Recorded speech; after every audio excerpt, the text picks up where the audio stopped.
Assalamualaikum warahmatullahi wabarakatuh. Perkenalkan, nama saya Karimah Damayanti, NIM 35 2006, jurusan Bimbingan Penyuluhan Islam, kelas A, Fakultas Usuluddin Adab dan Dakwah. Saya membuat video ini guna untuk memenuhi tugas ulangan tengah semester atau UTS mata kuliah hadis dakwah. Di sini saya akan menjelaskan terkait materi mata kuliah hadis dakwah, yaitu signifikansi berdakwah. Dalam signifikansi berdakwah terdapat pula hadisnya. Ini merupakan termasuk hadis kedua. Sebagaimana hadisnya berbunyi, yaitu Bismillahirrahmanirrahim. Anin Na'mani bni Basyirin radhiyallahu anhuma an-nabi sallallahu alaihi wasallama qala masalul qaimi ala hududillahi wal waqi'i fiha kamasalil qaumis tahmu ala safinah fa asaba ba'duhum a'laha wa ba'duhum asfalaha fakanal ladina fi asfaliha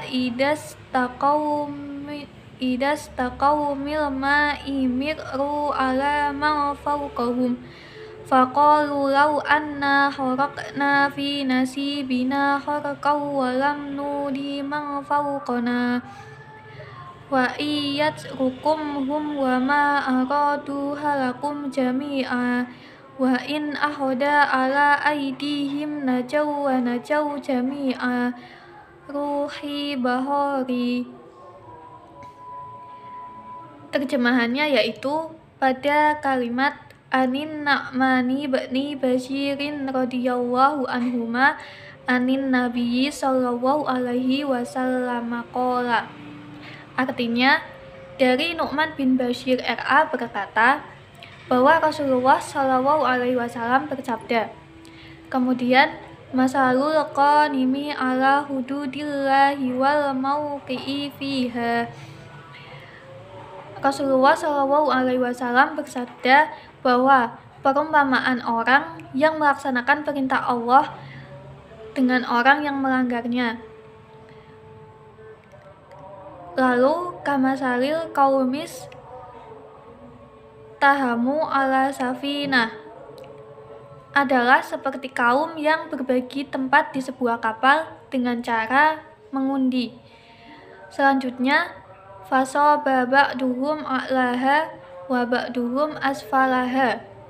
Artinya, sebagian orang mendapat di bagian atas, sedangkan di sebagian yang lain mendapat di bagian di ambung kapal atau bagian bawah. Selanjutnya, fakanal ladina fi asfaliha idastaqawmil ma'i mar'u ala ma fawqahum. Artinya, orang-orang yang berada di bagian bawah jika ingin mengambil air, maka mereka harus melewati orang-orang yang berada di atas terlebih dahulu.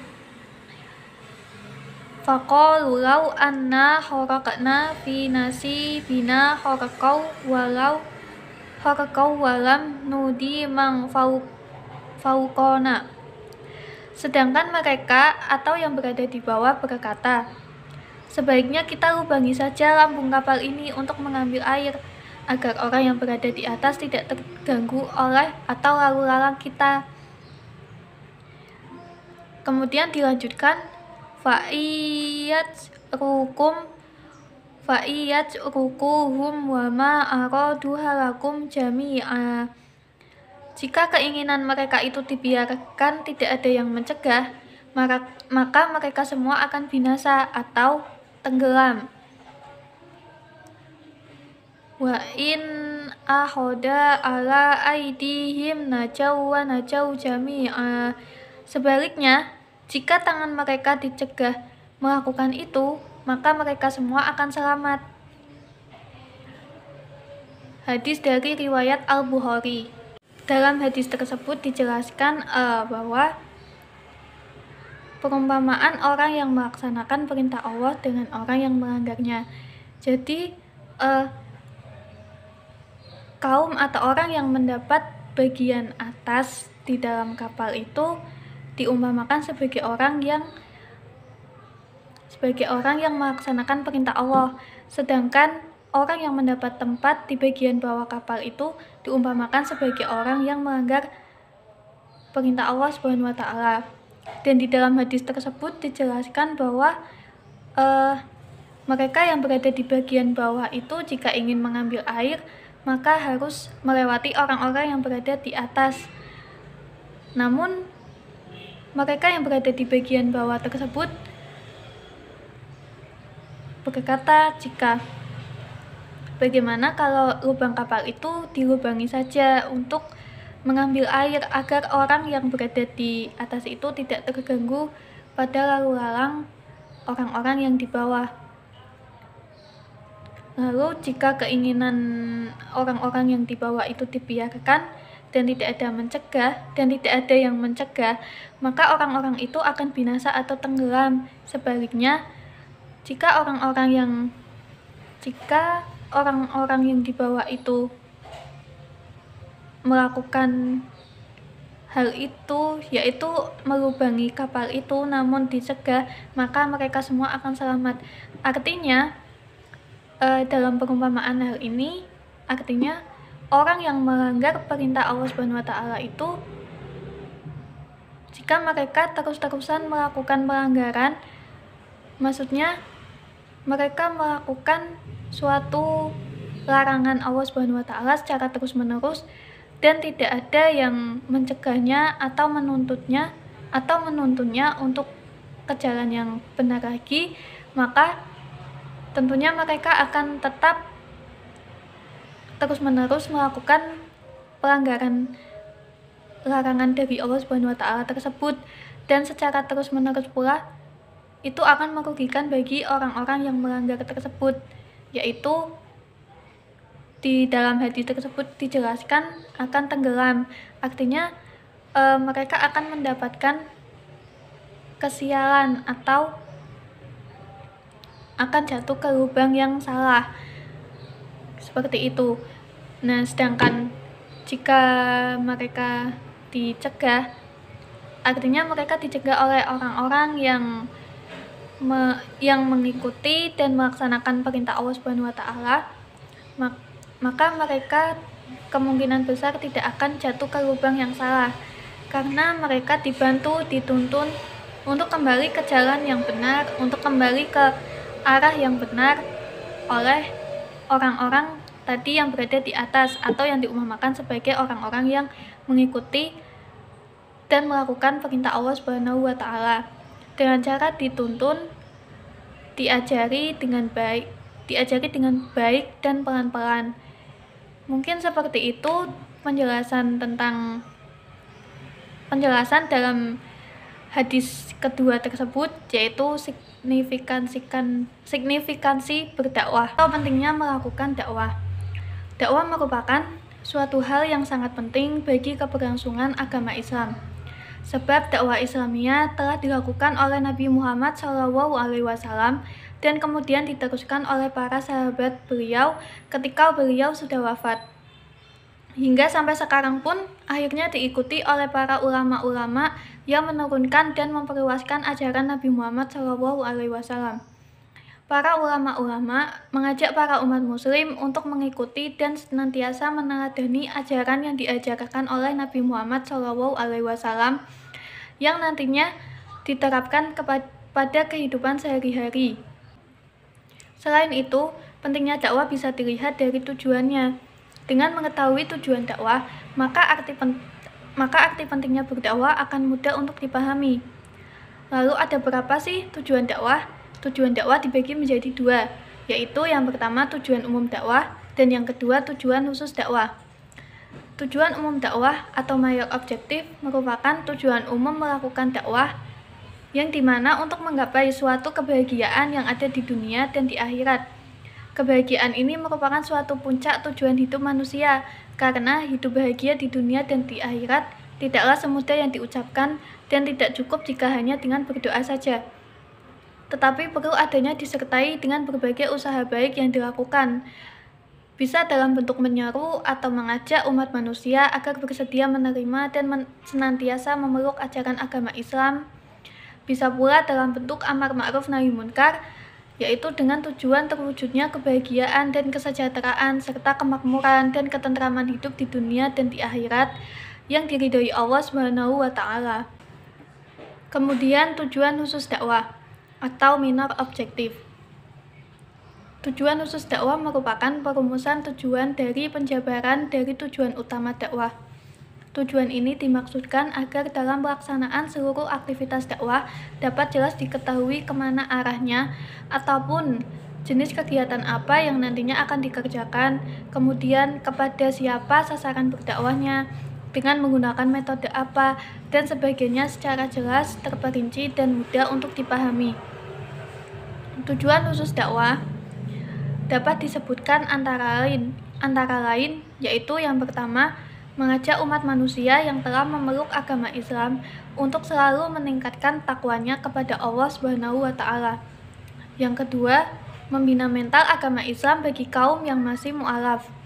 Yang ketiga, mengajak umat manusia agar senantiasa beriman kepada Allah Subhanahu wa taala dan mengikuti perintahnya serta menjauhi larangannya. Kemudian, dalam signifikansi berdakwah ada pula fungsi dakwah, yaitu fungsi dakwah dalam melakukan perubahan masyarakat.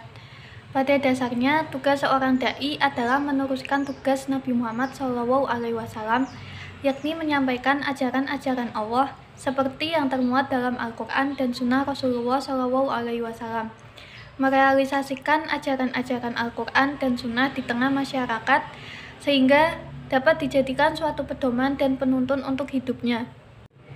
Kemudian ada pula fungsi dai.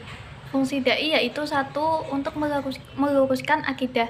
Contohnya, seorang muslim yang imannya masih lemah dihadapkan kepada persoalan berat dan rumit yang seakan tidak mampu lagi diselesaikan dengan kemampuan akal pikirannya. Kemudian ia terketuk hatinya untuk mencari dukun yang dianggapnya mampu memberikan bantuan-bantuan untuk mengatasi persoalan yang dihadapinya. Karena kepercayaannya kepada dukun tersebut, ia kemudian tidak ambil pusing dan tidak ambil peduli untuk melaksanakan upaya-upaya yang melanggar agama dan bertentangan dengan akidah karena mengikuti kemauan dukun yang sedang dipercayainya itu. Upaya tersebut telah merusak akidah dan keimanannya. Dalam menghadapi masyarakat yang seperti itu, maka keberadaan dai sangatlah penting karena berfungsi untuk meluruskan kembali akidah dan mengarahkan kembali seseorang tersebut agar kembali kepada akidah yang baik dan benar, dengan cara dibantu, dituntun dengan pelan-pelan. Maka dai dalam hal ini tentunya sangat penting dan sangat diperlukan. Yang kedua, yaitu memotivasi umat untuk beribadah dengan baik dan benar. Dalam pelaksanaan ibadah, terkadang masih banyak terdapat umat Islam sendiri yang belum benar dalam pelaksanaannya. Masih banyak umat Islam yang melaksanakan ibadahnya hanya meniru para pendahulu-pendahulunya, yang bahkan tidak jarang mereka masih belum benar juga. Hal tersebut semua disebabkan karena keterbatasan umat Islam dalam memahami seluk-beluk agamanya sendiri, sehingga mereka tidak tahu persis mana yang ajaran Islam yang sebenarnya dan mana yang tercampur dengan ajaran-ajaran lain. Dalam hal ini, dai berfungsi untuk memotivasi dan mengajak umat untuk bisa beribadah dengan benar dan baik, sehingga akan muncul suatu kesadaran untuk selalu belajar sekaligus mengamalkan apa yang dipelajarinya. Dan yang terakhir yaitu menolak kebudayaan yang destruktif.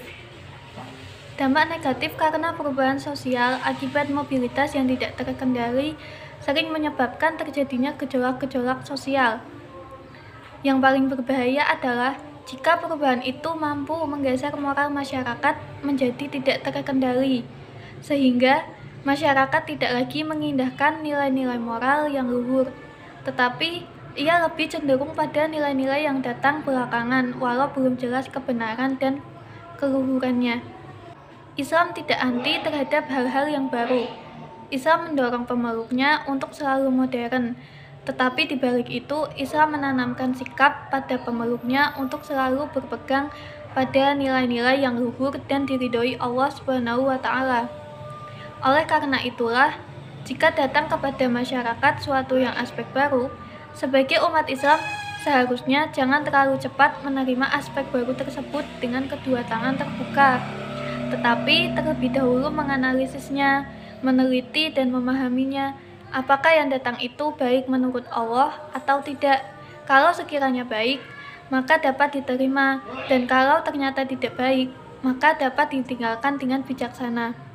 Itu tadi penjelasan mengenai materi terkait signifikansi berdakwah. Kurang lebihnya mohon maaf apabila ada salah pengucapan. Saya Karimah Damayanti undur diri. Terima kasih. Wassalamualaikum warahmatullahi wabarakatuh.